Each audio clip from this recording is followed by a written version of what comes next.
বিএনপির তত্ত্বাবধানে এই খেলা অনুষ্ঠিত হচ্ছে। আজকের সাংবাদিক সম্মেলন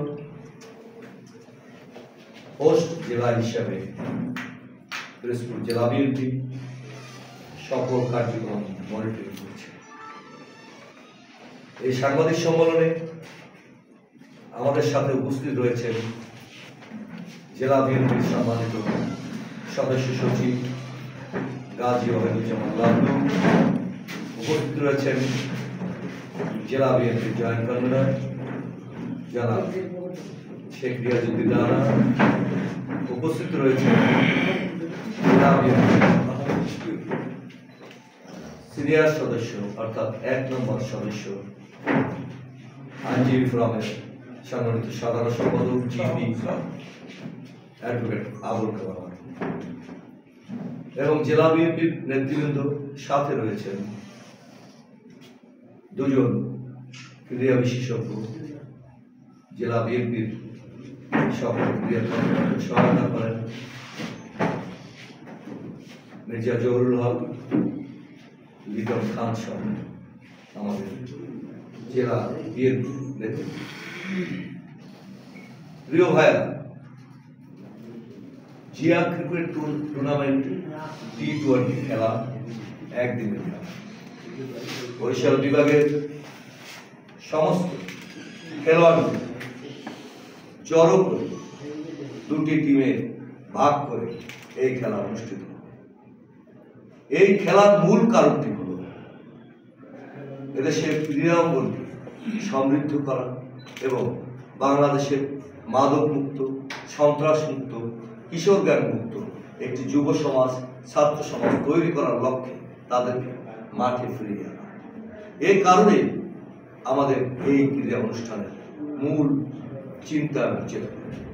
এই ক্রীড়া অনুষ্ঠানে উপস্থিত থাকবে বাংলাদেশের শ্রেষ্ঠ একসময়ের গোলরক্ষক, জাতীয় ফুটবল টিমের সম্মানিত অধিনায়ক, নির্যাতিত নিপীড়িত জননেতা জনাব আমিনুল ইসলাম, যিনি বিএনপির কেন্দ্রীয় নির্বাহী কমিটি ক্রীড়া সম্পাদকের দায়িত্ব পালন করছেন।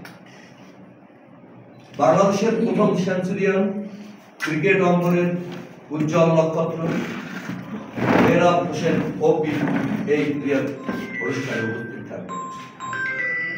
এই ক্রীড়া অনুষ্ঠানে উপস্থিত থাকার কথা বাংলাদেশের অন্যতম ক্রিকেটার, মানুষের প্রিয় ক্রিকেটার তামিম ইকবাল। সুস্থ হলেই তিনি হয়তো এখানে উপস্থিত থাকবেন বলে আমরা ধারণা করছি।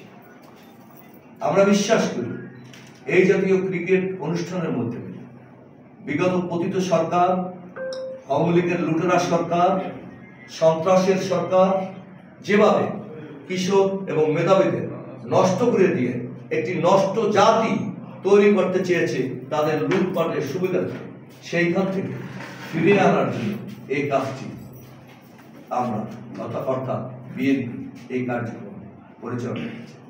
যদিও খুব অল্প মানুষ নষ্ট হলেও অধিকাংশ ছাত্র, যুব সমাজ এদেশের গণতন্ত্র, এদেশের মানুষের মঙ্গল, এদেশের এই স্বৈরাচারী পতনে তারা অবদান রাখছে বিদায় 24-এর বিপ্লব হয়েছে এবং তারা আত্মহতি দিয়ে এই স্বৈরাচারী শেখ হাসিনাকে পদত্যাগ করতে অর্থাৎ পালিয়ে যেতে বাধ্য করেছে।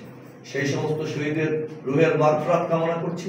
পাশাপাশি আপনারা এই অনুষ্ঠানটি কাভার করে বিগত 17 বছরে আমাদের দলের বহু নেতাকর্মী শহীদ হয়েছে, গুম হয়েছে এবং এই আন্দোলনের মধ্যে দিয়ে যে বিজয় অর্জিত হয়েছে 24-এর আন্দোলনের মধ্যে দিয়ে সেই সমস্ত যুব সমাজের যে আকাঙ্ক্ষা, একটি স্বনির্ভর বাংলাদেশ গড়ার যে আকাঙ্ক্ষা, একটি শোষণমুক্ত বাংলাদেশ গড়ার যে আকাঙ্ক্ষা, সেই আকাঙ্ক্ষা বাস্তবায়নে আপনারা সহায়তা করবেন বলে আমি বিশ্বাস করি। আপনাদের যদি কোনো প্রশ্ন থাকে আমাদের নেতৃবৃন্দ এ পর্যায়ে উত্তর দেবেন। আমরা মূল বিষয়টি আপনাদের সামনে হাজির করলাম। আগামী দিন সকাল 10টায় আমাদের এইখানে এই ক্রিকেটটি অনুষ্ঠিত হবে। আপনারা সবাই আমন্ত্রিত এবং এই বিষয়ে আরো কিছু জানার থাকলে আমরা আপনাদের সাথে কথা বলতে চাই। সবুজ দল নির্ধারণ করে খেলাটা হচ্ছে। মূলত এটি শুরু মাত্র।